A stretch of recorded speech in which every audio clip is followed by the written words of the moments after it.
genes into a plant. So this is something that just happens all the time in nature. It does. It's a soil bacterium that's everywhere. But there's not just agrobacterium in this tube. You've actually done something to that agrobacteria. Right. Rather than agrobacterium inserting the gene it wants, I've asked agrobacterium to insert the gene I want. So now what we'll do is very simple. All we're going to do is move our plant pieces into that medium. Do I put mine in the same tube? Sure. Go ahead. So now once they're inside the medium, we just give it a little shake. Okay.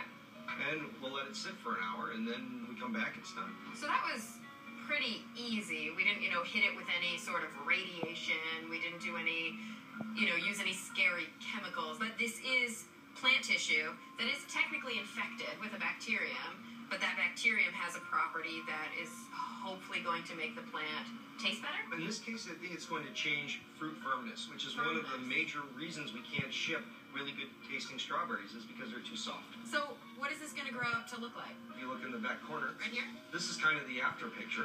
They're so cute. Using GM technology, scientists can create a plant with new desirable traits in months, a process that can take conventional breeders years. And according to Folta, GM methods are more precise than conventional breeding. How many genes are being shuffled around when you're doing traditional breeding?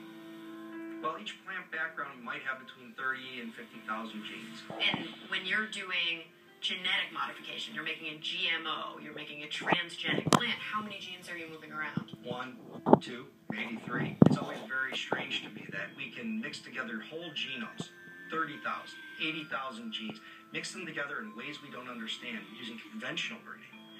But if I move one gene that I understand, that's the one people get upset about. That's what I always call the Frankenfood paradox. Coming up,